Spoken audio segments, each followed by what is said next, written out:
কোনো এক জায়গায় সুন্দর একটি বন ছিল।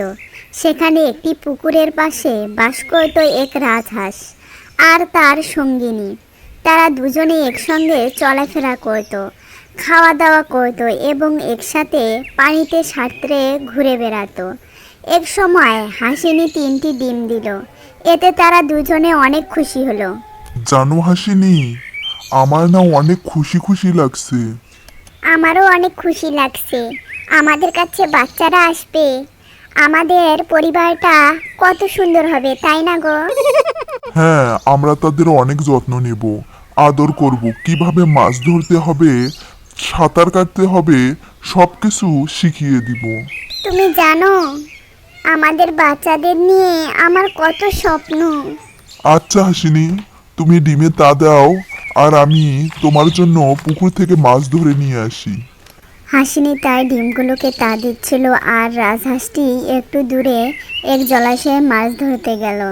সে পানিতে সাঁতার কেটে মাছ ধরছিল। এমন সময় বনের পাশ দিয়ে একটি বাঘ হেঁটে যাচ্ছিল। ও বাঘ ভাই, এভাবে হেলে দুলে কই যাচ্ছ? কোথায় আর যাব? দুদিন ধরে কোনো শিকার ধরতে পারিনি, গায়ে আর শক্তিও নেই, আর পেট খুব ক্ষুধাও লেগেছে। আমি তো আর ঘাস পাতা খাই না, আমার শিকার হরিণ, মহিষ এসব। আমি কি তোমাকে সাহায্য করতে পারি? আমি কোনো সাহায্য চাই না, আমার খুব খিদে পেয়েছে। আমি তোমাকে কিছু মাছ ধরে এনে দিচ্ছি, সেগুলো তুমি খাও। মাছ? মাছ তো আমি কখনো খাইনি, আমি তো আবার মাছ ধরতেও পারি না। ঠিক আছে, দাও, আমি খাই। এরপর রাজহাঁসটি মাছ ধরে ধরে বাঘটিকে দিল।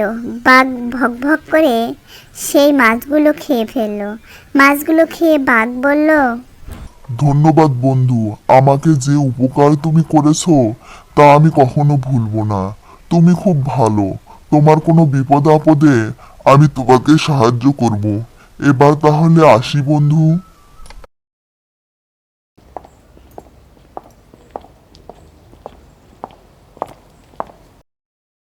কিছুদিন পর সেই হাসিনী ডিমগুলো থেকে 3টি সুন্দর বাচ্চা বের হলো। দেখো দেখো, আমাদের কি সুন্দর ফুটফুটে বাচ্চা হয়েছে। আজ আমি তাদের সঙ্গে সারাদিন থাকবো। তুমি ওদের জন্য কিছু খাবার জোগাড় করে নিয়ে এসো। ঠিক আছে, আমি এক্ষুনি যাচ্ছি।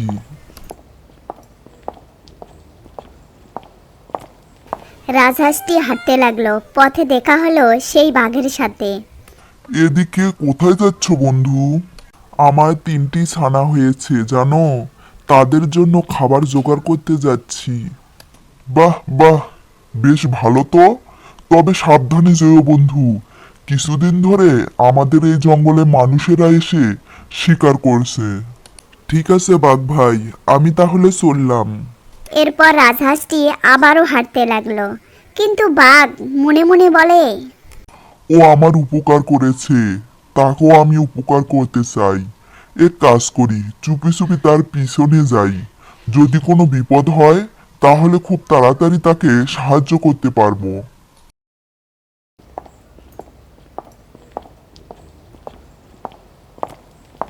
রাজহাঁসটি তার ছানাদের জন্য খাবার খুঁজতে লাগলো। হঠাৎ জঙ্গলের এক ঝোপে একটা শিকারী সেই হাঁসের দিকে বন্দুক তাক করে লক্ষ্য করেছিল। হাঁসটি কিছুই টের পেল না, কিন্তু বাঘ দূর থেকে সব খেয়াল করছিল। সে শিকারীকে দেখা মাত্রই জোরে জোরে ডাকতে শুরু করলো।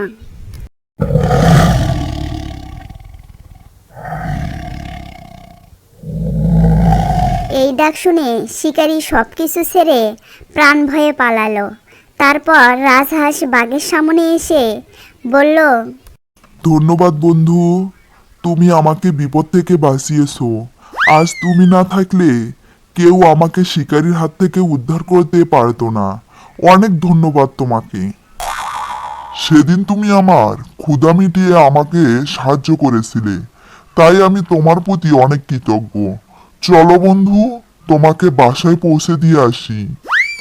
ঠিক আছে, চলো বন্ধু। তারপর দুজন দুজনের এই উপকারের জন্য সারা জীবন তারা বন্ধুর মতো হয়ে থাকলো। বন্ধুরা লাইক করো, কমেন্ট করো এবং সাবস্ক্রাইব করো।